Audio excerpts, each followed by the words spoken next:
This is Dreamvisions 7 radio and TV network, uniting humankind with universal love. Breathe, relax, and enjoy.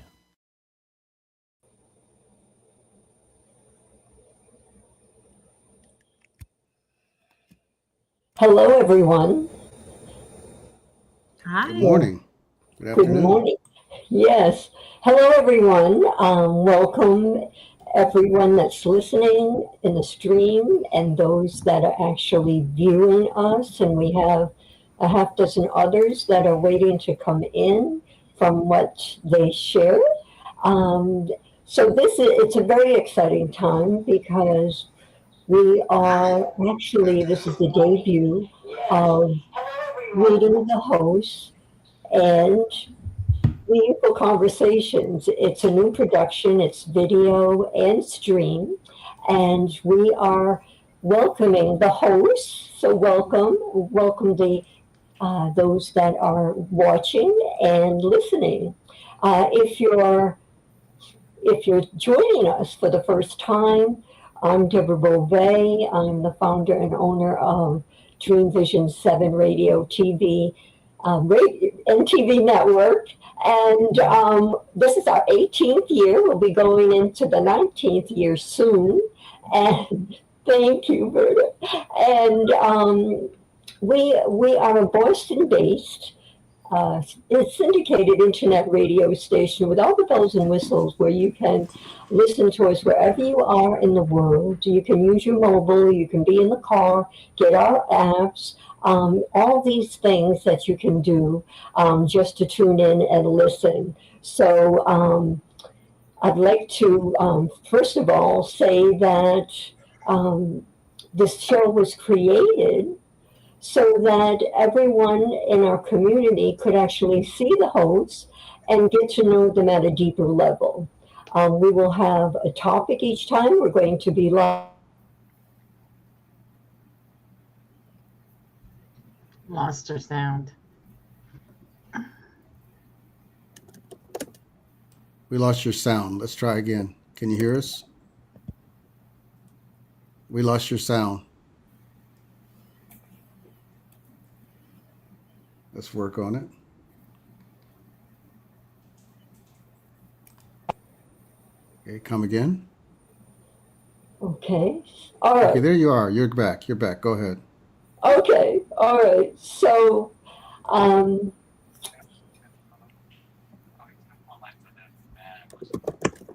we lost you again.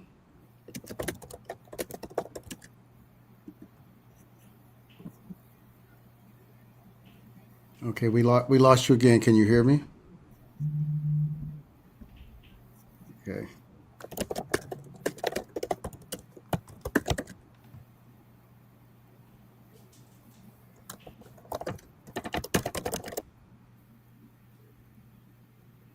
Okay, let's try again, Deborah. Go ahead.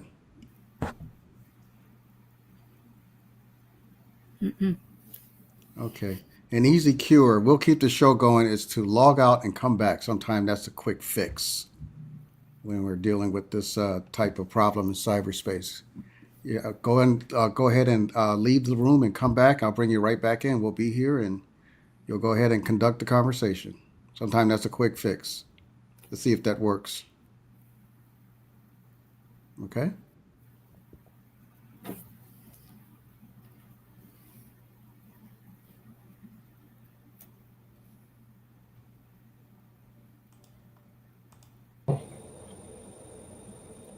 Okay, could you hear me? I can hear you fine. Okay, we can hear you now. Now we can hear you again. You're going in and out, but go ahead. Maybe it's my phone too close to the computer. Okay, go ahead. All right. Okay, so our intention is to instill hope across the land to every person that is out there. People are struggling and they need support, they need assistance, and we're also wanting to help be part of building a better world. So that is our intention, and so I'd like to introduce our host. We have Verda Maloney. She is host of That Pod with also now yearn, who is hiding at the moment. Um, we have Dr. Emmett Miller, MD, who is just a phenomenal person and doctor. And his show, he's been with us forever. His show is Healing Times Radio. We have Teresa Velati, who hosts Conversations That Make a Difference, and she is an amazing individual. And then Carolyn Romano has been with us almost from the day one, and her show is Living on Purpose, and she's been away for a little while, and she just came back and producing new episodes. So I'm very excited about that. And welcome Dizzy, who is one of our producers, and he produces the video live productions. So we're all here, and from my understanding, Wendy Fashawn is here with her show is the Story Walking Radio Hour. And I don't know who else is here, but I know that there's 5 or 6 of them to be seen. So let's get started. And our topic is, can hope save humanity? And I'm going to start with Carolyn. What do you see, Carolyn? So it's an interesting, I think, an important question, because a lot of times when you are in a place of hope and unsure of outcome, it can kind of mess with your emotions. So I would say that hope is incredibly important, and hope also requires some action, and it requires that we kind of stay in this grounded and balanced place where, we can listen for the inspiration and sort of our assignments from the universe, if you will, and then be prepared to act. So I feel like it's almost like a 3-legged stool. Yes. And there's, the whole, when we look at everything today, I mentioned people are struggling. There's so much division. People are in fear. They are, oh, hello. people are in fear, and they don't know what to do. They don't know where to turn. And we just... Yeah, that's where it is. It's on StreamYard. Hi, good to see you. It's just so important, I think, for a community to come together. We're all about unity, consciousness, being kind. We're for peace.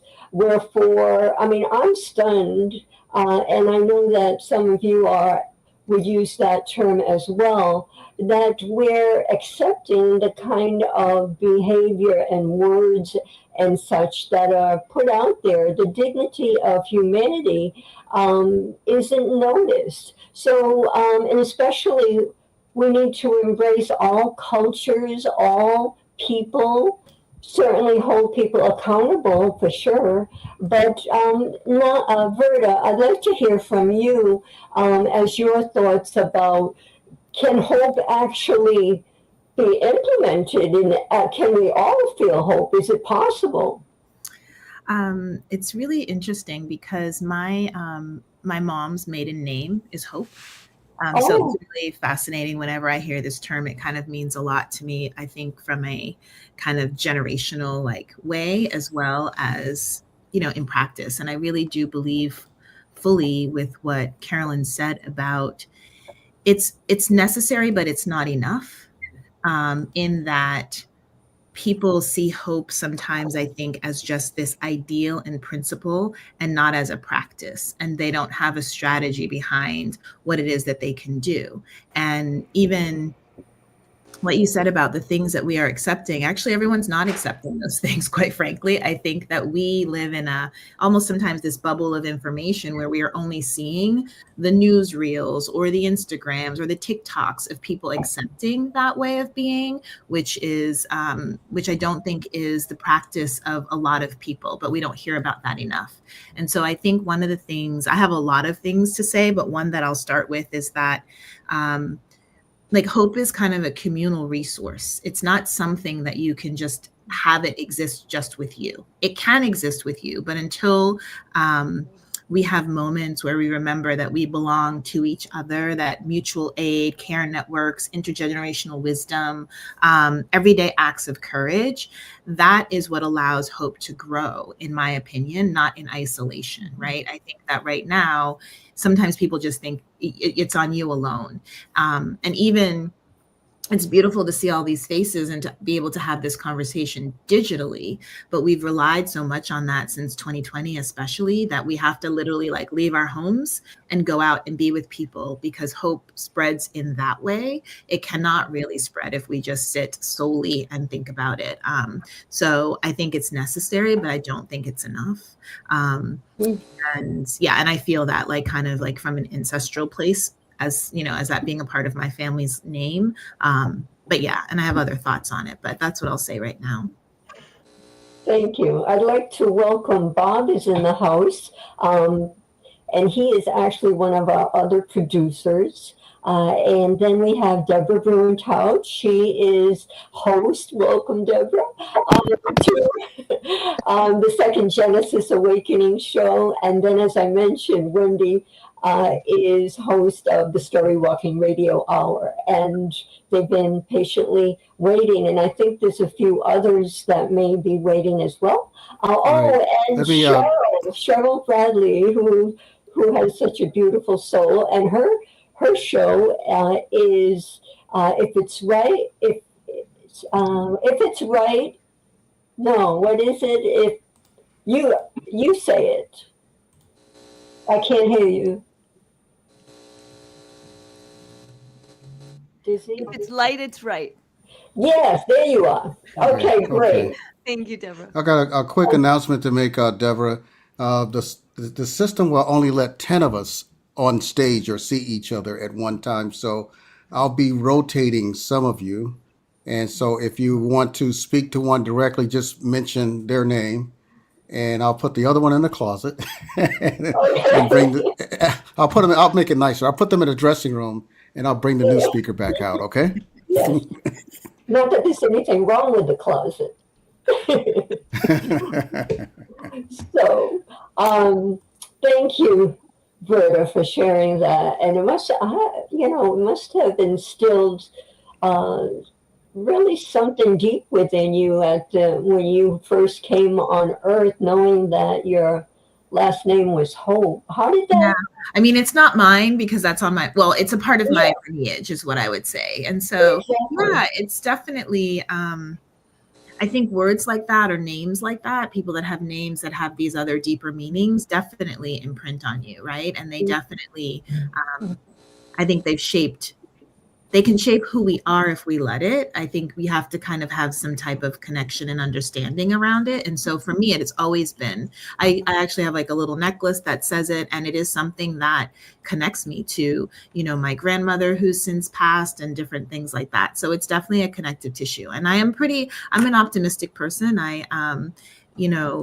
My whole mantra in life is that I'm all love with appropriate doses of rage. And that's a part of it too, right? Like that's a part of this whole thing around hope. We have to also have these like boundaries. And you said like these things that we get angry about and use that energy to change the world.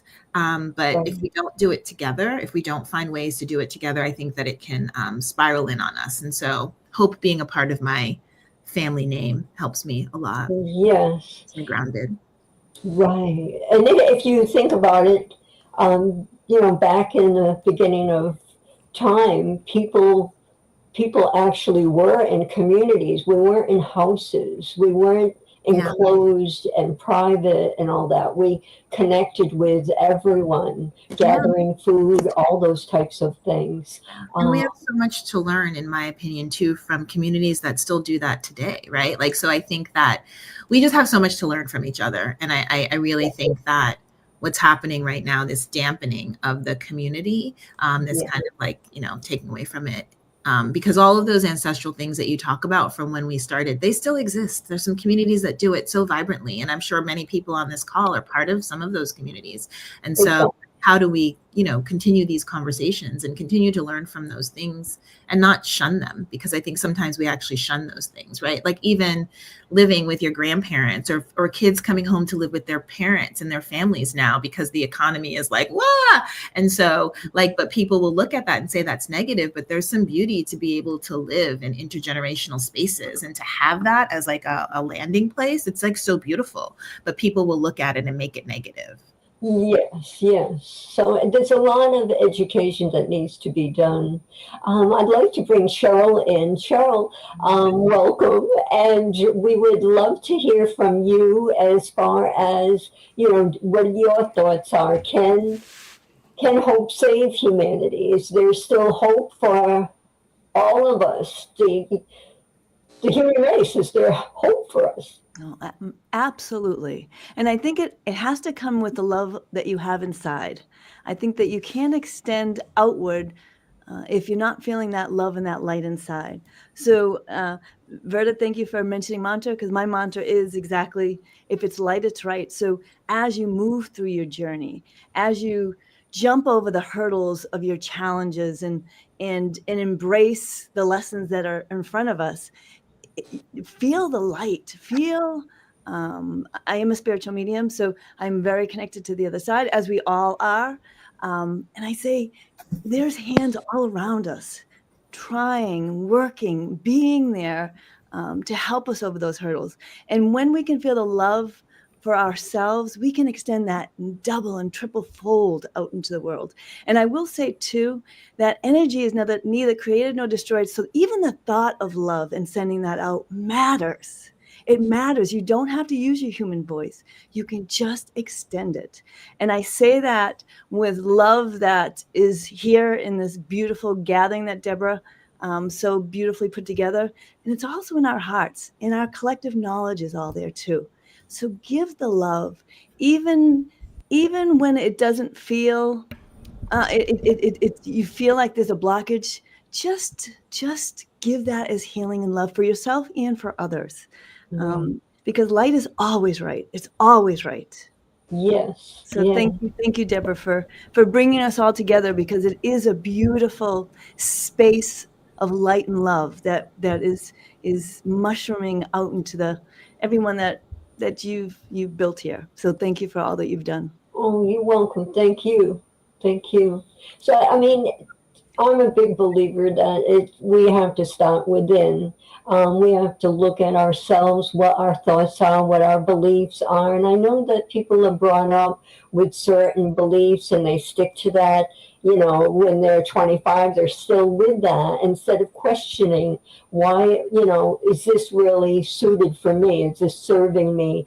And then, looking into doing research, looking into other areas, how they live, what they believe in, so that you can tweak the thoughts that you may have. But I think once you start your journey within, I know, once you start your journey within, you have that spark of love, hope, gratitude. Gratitude actually creates hope.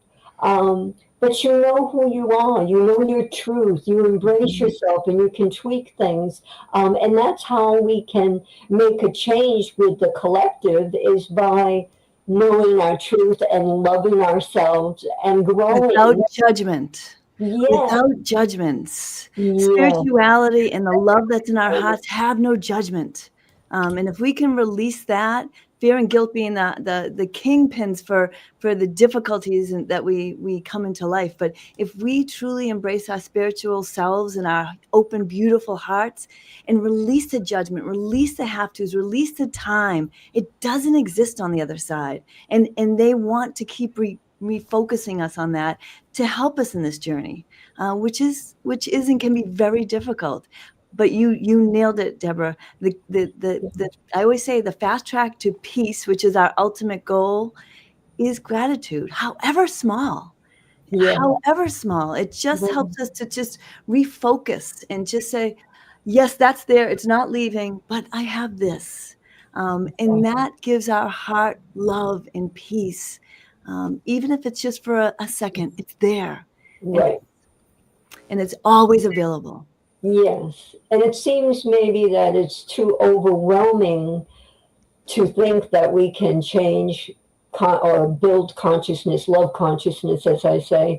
That might be too much to think about, but yet in reality, that's how we move the world to a better place of unity and coming together and helping each other to get through these different things. And I truly believe gratitude, even if you're struggling and maybe you don't have enough food for the week, you can still be in gratitude for the food that you have and the roof, and that gratitude actually fills you up with love and brings in more goodness because you're holding that space. Wendy, I'd love to hear from you as to what your thoughts on building hope, and is it even possible?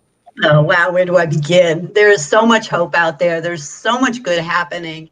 And I just kind of want to play off of Cheryl a little bit, because with my show, I work more with kids and families. And the message I'm getting out there is there because you find they're around, teenagers and a little bit older. There are a lot of kids who've lost hope and they don't really know, some of them taking their lives because they've lost hope. I mean, it's distressing, and yet the hope is there. And so starting with the younger kids, it's like, how do you show them? And building up what Cheryl said, I've published this book, The Angel Heart, and it's all about the light in our hearts. And it's about gratitude, and it's about joy, and it's about uplifting ourselves, but allowing our hearts to open up and allowing our light to shine, right? So when we're able to do that, that's when we really start making things happen, when we are allowed to, when we bring that light to other people and we set the example for other people. I mean, it's like the little ripples, right, that just kind of go out. You're kind of that stone that falls in the pond, and then the ripples go right out from there in every direction. So Right. Yeah. There's so much we can do, but I believe that inside is where it's at. But there's much to do. And let's talk with Dr. Emmett Miller, who has been a physician for years and years. And you started back when Martin Luther King was here, and the work that he did. And so speak to hope and humanity. Really, those were the days. I had an opportunity to rise from where I began in the southern part of the United States, was where my family was from. We moved up to New York, and that's where I was during my formative years. It was a good place to be. But one of the things that we got to see was to live through that period of vicious segregation in this country, just the racial prejudice that was accepted. And because I was non-white, they wouldn't let me into the schools, and it was hard. I finally got into Albert Einstein College of Medicine because they had a different way of doing things. But I had a chance with seeing Martin Luther King and all of the people who came out and supported change. And we had hope at that time. And hope certainly made a very big difference. And if you say hope, what is it? If you don't have hope, what do you have? Then, well, you don't have hope. There's a fascinating thing you can do. You may have heard of it. It's called learned helplessness. If you take a rat and drop it into a bucket of ice water, it'll swim around and for about an hour in there before it exhausts itself. But if you take a rat and you just hold it and it can't move its arms and legs and it struggles, again, it'll struggle for maybe a half hour or something, and then it will kind of give up. And then you can drop it in an ice bucket of water and it won't swim because it's learned to be helpless. And we've demonstrated this in many different ways, and it happens to human beings too. And it happens. It's one of the things that's wrong with us right now. You look around and look at the insanity that's happening in our world, and everyone's saying, "Oh my, isn't it awful? Isn't it terrible? Oh, did you read the news? Well, what are we doing about it?" Because everybody feels helpless, and that's the scam: is to get everybody to feel helpless. You see the vicious things that are doing. We cut off aid to Africa. 2 million children have died already since we cut off the aid to Africa. And we just did it didn't say well, let's give you a year to try to figure out something else. No, we'll just get rid of you. And we've gotten 70,000 American citizens have been arrested and put away by ICE because their skin's a little brown, because they spoke a different language. They were taken from their children. Yeah, finally they figured out they were Americans and let them go. But are you kidding? We can just go. I'm sure you can too if you read the newspaper. What's happening is that we're being trained to believe that we're helpless. And we're trained to believe that this stadium full of people who are yelling and screaming and waving flags and stuff like that's where the power is, and we don't have that.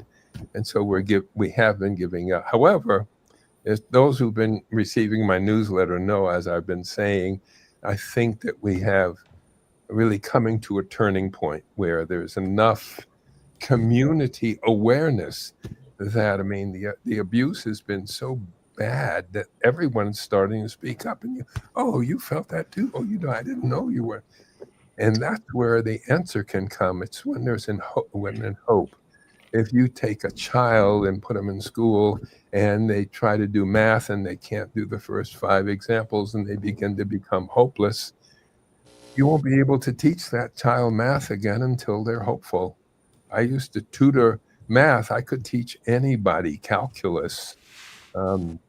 Kids would come to me who were flunking in college, and I guaranteed I'm your tutor, and I would get paid, I guess, $25 a session or something, but I guarantee that you're going to pass. And everybody passes. When I see people as a physician, people who come to me that haven't been able to find any relief or any healing with other doctors, the first thing I do when I see that person is I get to know them, and I look through the person who's sitting in front of me, whatever illness or disease they may have, mental, physical, emotional, spiritual, whatever it may be, and I allow myself to see the beautiful human being that's there. And I see that person as healthy in my mind. So they may be there with braces and casts, and I see that person running down the beach in my mind.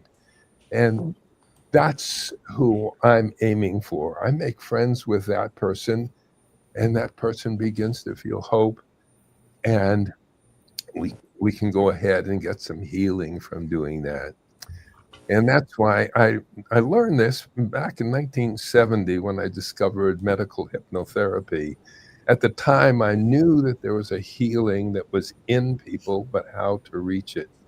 When I learned about hypnotherapy, hypnosis, going into the trance, so trance, a meditation, a deep prayer, all of these qualities where you go into that kind of state. And when you're in that state, then the entirety of the monkey mind, the unconscious mind, the limbic system, which is responsible for our feelings. Now, if you're feeling bad, It's not because you're not choosing to feel bad. You don't choose to be afraid. You don't choose to go in. Well, let's see. I think I'll go into a rage today. No, anxiety. I haven't done anxiety. No, it doesn't happen.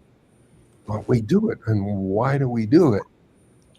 We do it because we have a monkey mind that thinks that we're living in a life or death situation, and it generates emotions to try to help us deal with it, either anger or fight or flight and that kind of thing.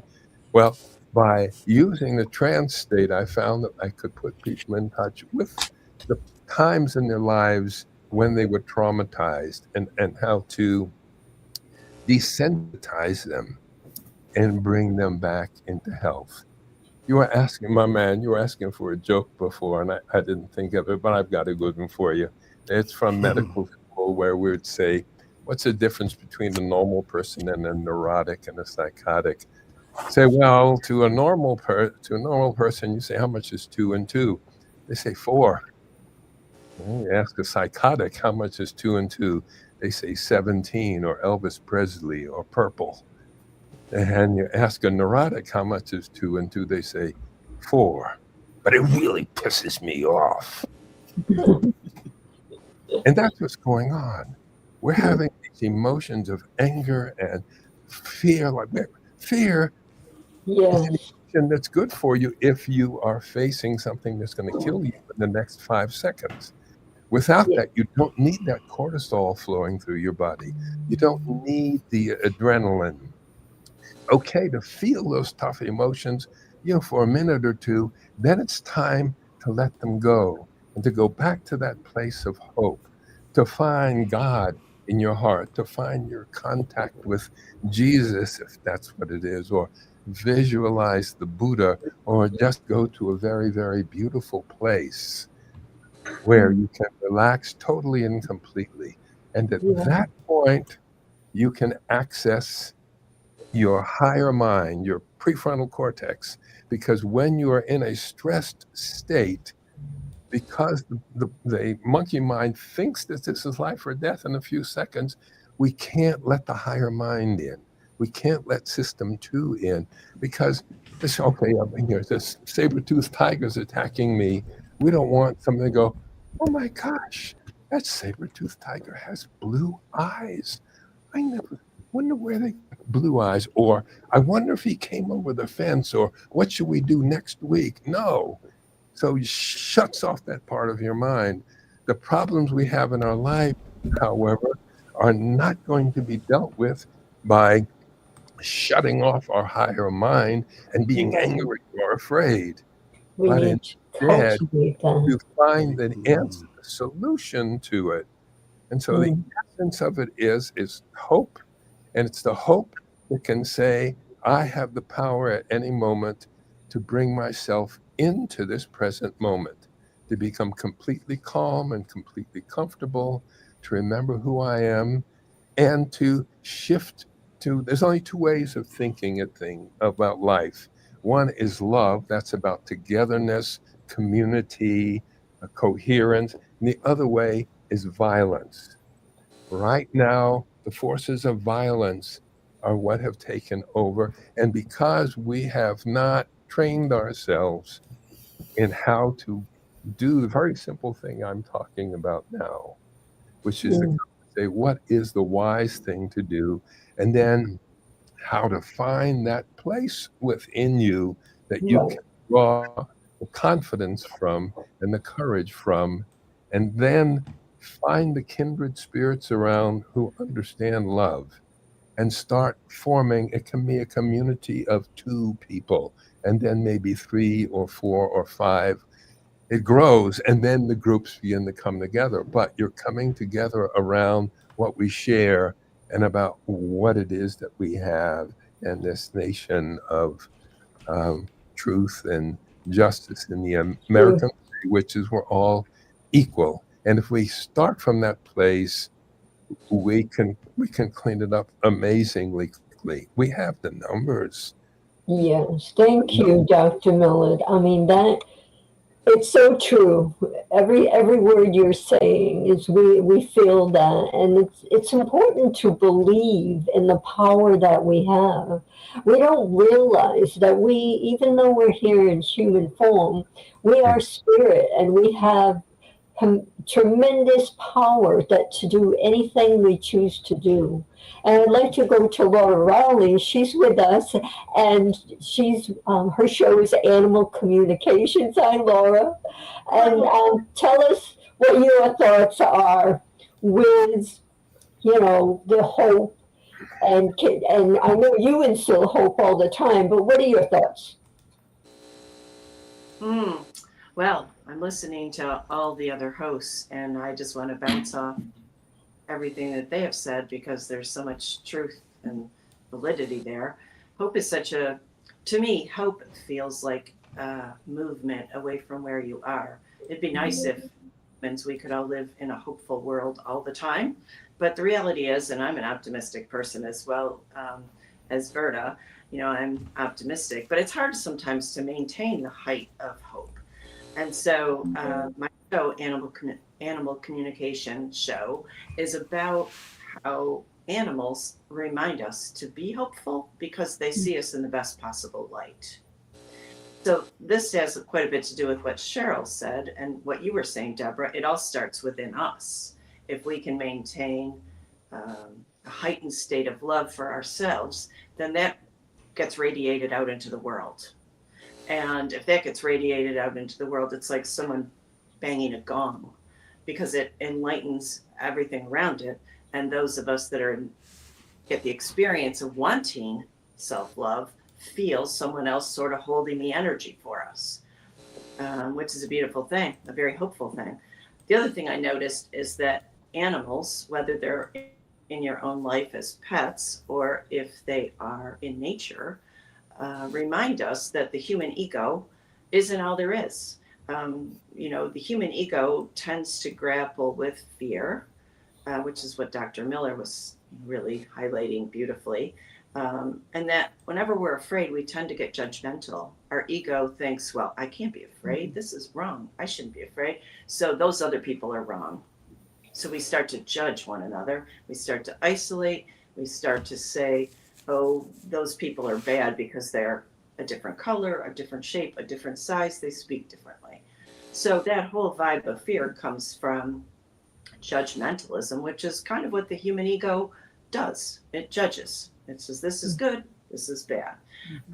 So the animals in our lives, which is what Animal Connections with Laura Rowley, my show, is about, they unconditionally love us, which reminds us perhaps to be hopeful and to not embrace fear and to let that movement of move us up the scale from the low level of fear up into perhaps happiness, contentment, joy, forgiveness, and compassion, the highest levels of human existence. And sometimes those feel tenuous. And as a animal communicator, I noticed that animals don't have so much trouble with the tenuousness of the heightened emotions. In other words, they think every day's a good day. And when you walk through the door, your dog thinks you're the best thing ever. Right? So we all need reminders of that. And anything you can do, whether it's meditation or listening to beautiful podcasts, music, dancing, hanging out with your dog or your cat, anything that you do that elevates your human existence and lets you stay upward in the movement towards hope, I think just elevates humanity. Mm-hmm. Thank you, Laura. Yeah. They teach us for sure, and the kids at the same time. The adults aren't teaching others in a lot of respects. It's the animals and also little kids that have more wisdom than we can imagine. Deborah Bruintout of the Second Genesis. Share your thoughts of what you're seeing, and actually, I'd like to say that there are more people like us that are wanting to make change, wanting to bring everyone together. Then the latter, I believe. It just seems everything of that sort is in our face. What are your thoughts, Deborah? Well, I'm one that agrees with everything that's being here and filling all of this space that you created for us. And I want to say thank you. And just to be with this moment. And what I'm focusing on a lot is continuously, no matter what I'm doing, I say, be here now. And it's like this higher consciousness that I'm calling forth in this part of me that I know is this divine spark of this future that we're walking into together. And in this future, I am imagining and feeling and I feel like there's divine intervention happening. And but my focus is on being that. I love angels. I love the higher frequencies. Eating in this. I am the second Genesis, and I'm Deborah, the host for that show. But the way I eat has really tremendously assisted me in being in a sustaining energy at this particular time. Yes, I cleanse. I go through many things. But what I'm saying is in this collective, it begins what you've all said. I'm just repeating. It's all within us. It's right here. It's right now. And when you see something, go out and do it. It's about our actions toward one another, our kindness toward one another. Calling someone on the phone when you get an intuition, to move on it. When you feel a certain thought and you go, was that really my thought? I'm being more aware of like clouds going across the sky. I'm looking at my thoughts nowadays and going, that wasn't me. That's some programming, like we're saying, being stuck by watching the news and what's on it. And I'm thinking, is that really news? The true news is for me the good news. And I remember when I started doing radio 30 years ago, and Deborah, you came on my show back then, is Calling All Angels. And the whole principle of that was that we celebrate our differences. We look at our sameness and what we have in common. And that's something dear in my heart, that we move together into a stronger, cohesive body, frame, mind, because we're all really connected. And no matter how we want to look at it, what's ever going on the planet, everybody has their perspectives, but guess what?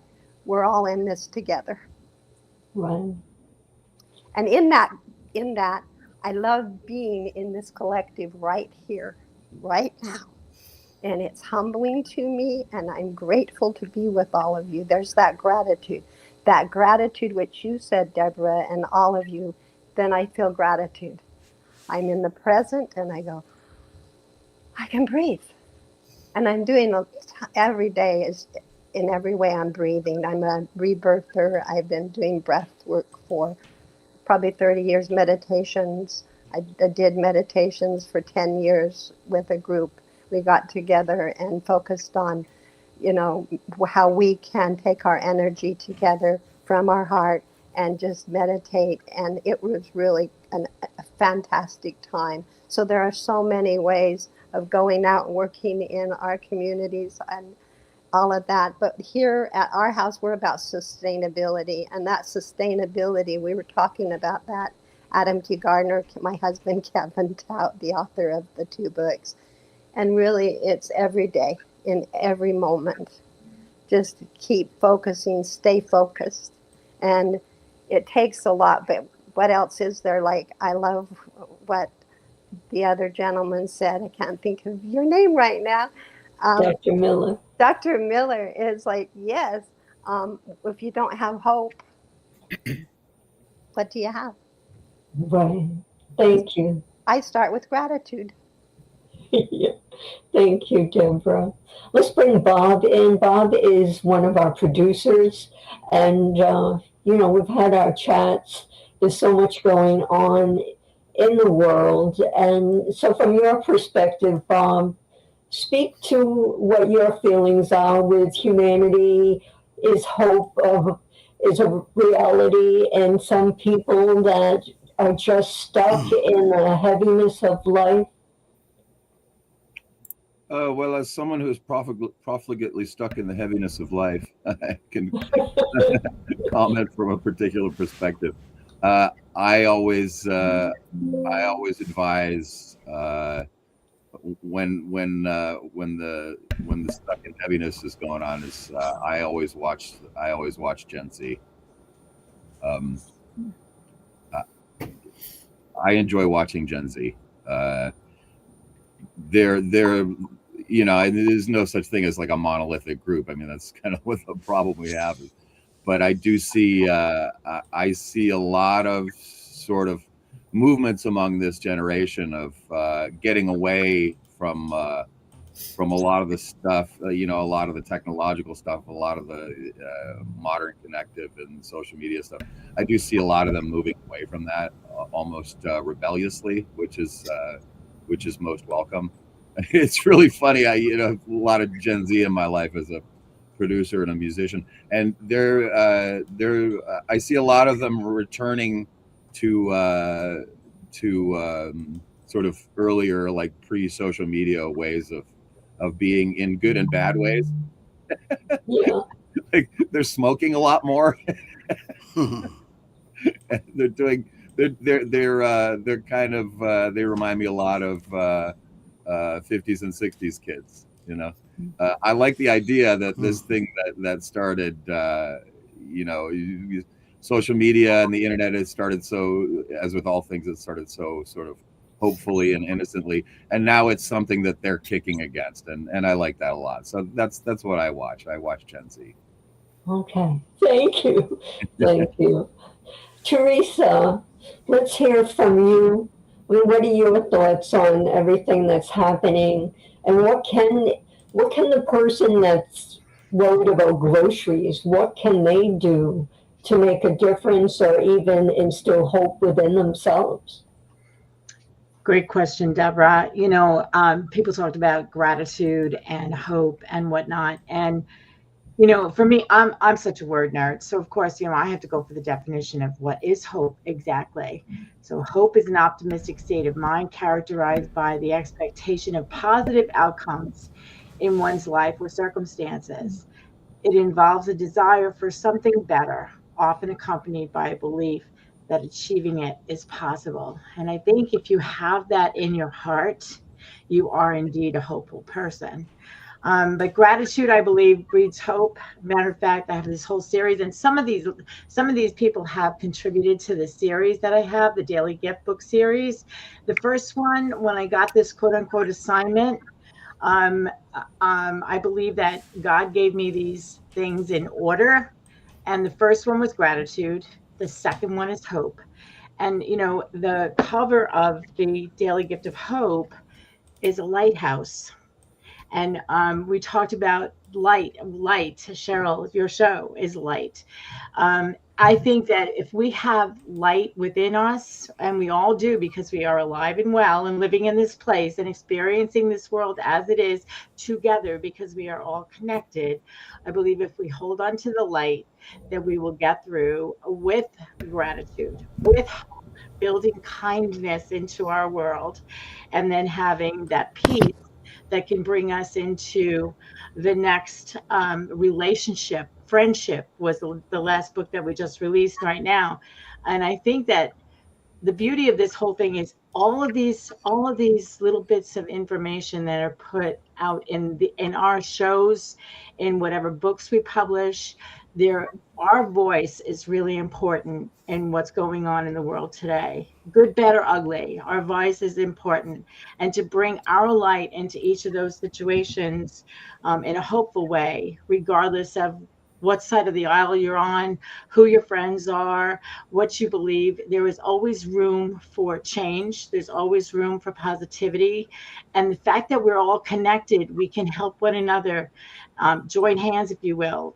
Kumbaya Girl Scout moment here, join hands, if you will, and bring together the hopefulness that this world really needs. And I think that the more voices speaking, hopefully, into the world, the conversation will change to reflect that, the light of that conversation.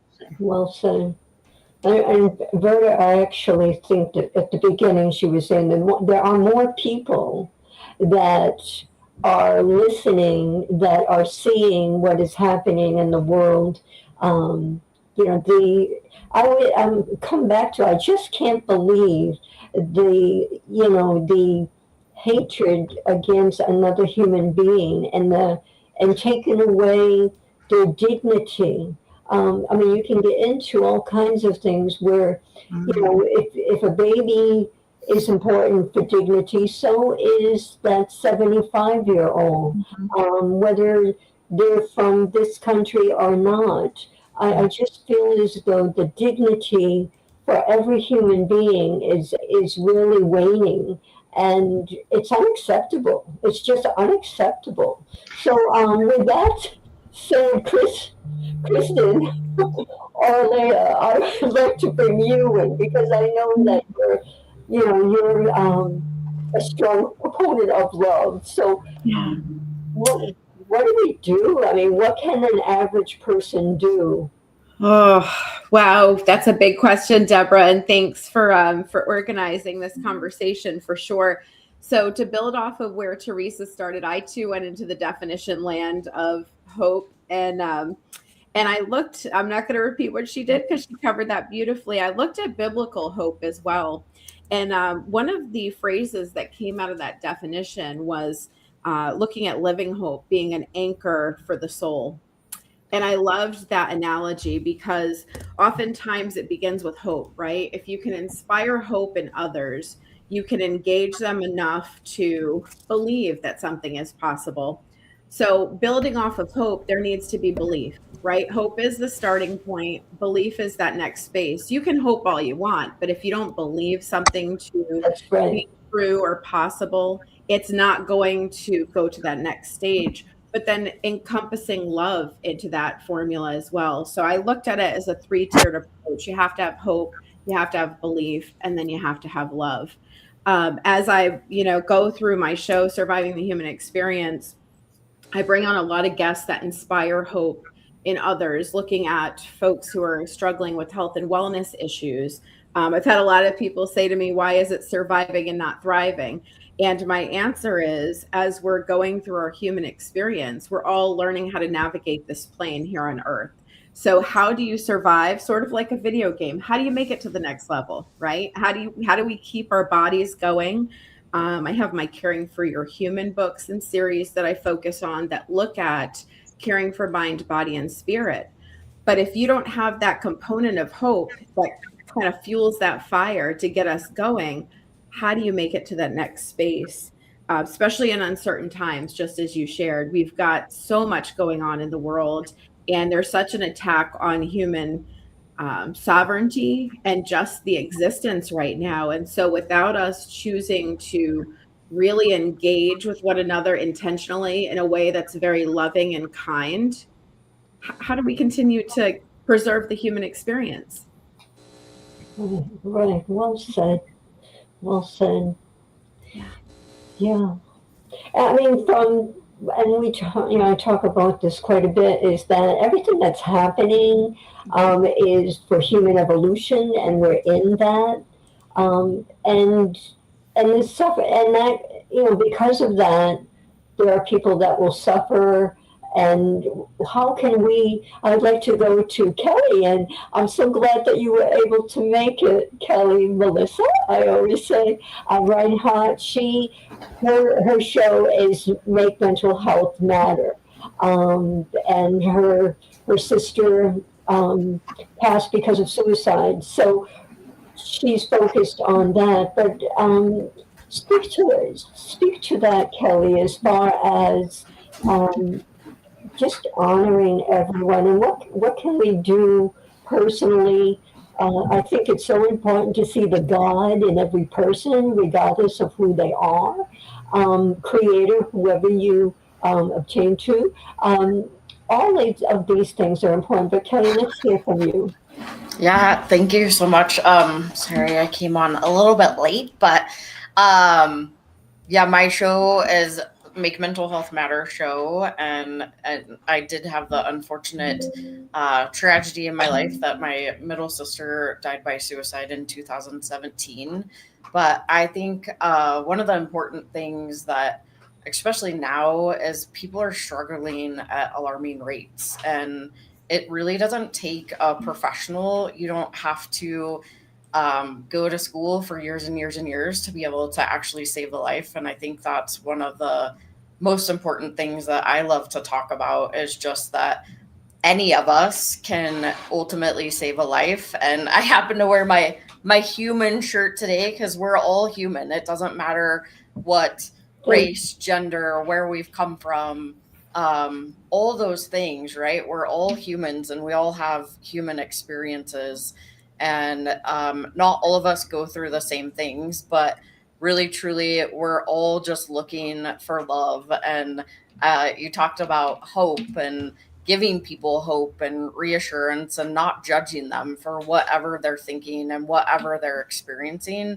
And I think that's part of the human connection. And when we can connect with other humans and connect with other people, like through all of our shows that we do, it's just that's what saves lives. That's really truly what saves lives. And so that connection, the community, and I love that I was able to jump on and see some of your faces since I hear your shows. But thank you, Deborah, for putting this together, because it makes a difference in people's lives to just be able to see and hear other people's experiences, and then really truly again make that connection. But ultimately just know you can actually save a life. And it's listening, showing people that they're seen, that they're heard, and they're understood, and we're not broken. Nobody needs to be fixed. We just need to have somebody that truly understands and listens. So thank you. Beautiful. And it's so true. We are not broken. Each, regardless of what has happened in your personal life and your path, and we are not alone. We are not broken. We don't have to be fixed. It's just opening up our hearts and connecting with our souls to really make everything we can in this life that we've been given. I feel as though it's such a privilege to be during this time. Verda, did you have something to share? I did. It's been great to kind of be able to take everything in, and I just processing, right? So it takes me a minute sometimes to kind of like pull it all together. I don't know if I've pulled it all together, but one thing that's come up for me, and Dr. Miller said a lot about this when he just shared his experience, but that for me, hope without truth can be really toxic. I think the thing that we're talking about is like the truth of people's lived experiences. I think that comes up in a lot of people's shows and things, and like that being clear about that truth can be liberating, and I think can be hopeful. And you asked the question about like, what are things that people can do? And I just wanted to say like a couple of things, right? Like, I think that leaning into the truth and telling it, even if it implicates you, sometimes we are a part of the problem, and we need to acknowledge that and like move forward and kind of take it as an opportunity to put hope in others, right? Because I think when we do that, they see a way forward for them. I want to say something about like shifting resources, and not just in a rhetorical way. I think that giving of your time, giving of your finances, giving of all of these things to other people create, and it doesn't, it doesn't cost you anything sometimes to do things like that, right? And this whole interrupting of things in real time. I think that Dr. Miller made just some real, he just gave real stats about what's happening for people and like the lives that are taken. And some of those horrible things that are happening, because where there's light, there's darkness. And our thing is about how to spread this light. And it's like, we have to actually interrupt that. And I think, I can't see it because I don't have my reading glasses on, but with the human shirt on, you talked about how all of us can kind of do something to save a life. Someone else mentioned reaching out. If you get the intuition, I feel like it might have been Deborah, like if you feel something, do something, right? And that we all can interrupt harm that might be happening. And I think it's just like sustaining this work when no one's looking. I think sometimes it gets so hard, and I do appreciate being in community with people, but what does it take to make sure that even when others aren't there to be able to do it, how can you sustain it? And so I just wanted to give, I think those are just some tactical things for anyone listening to kind of say that. And if you are in despair, tell someone. Right. I think it's hard. And I'm not even saying that that's easy. I've been in those places where it's so difficult. But the moment that you say it, and sometimes it might even be the barista at the coffee shop, like as soon as you get it off of you, there's things open up for you to be able to like have that hope enter. Yes. Sometimes it's required that we do that. So sometimes be a complete stranger. It's just like you have to like say something. Right. You open up space is what happens. And then in that space, wonderful things can happen. We have to go, everyone. We'll be back again. Enjoy the show, share the show, and tune in to dreamvision7radio.com. And you can go on the main page, which is the URL that I just shared, and you can click and get in touch with any one of the hosts on our site. Thanks so much. Au revoir, beautiful people. I'm feeling the love. Bye for now. Thank you. Peace. Thank you, Deborah. Thank for pulling this together. Merci. Thank you.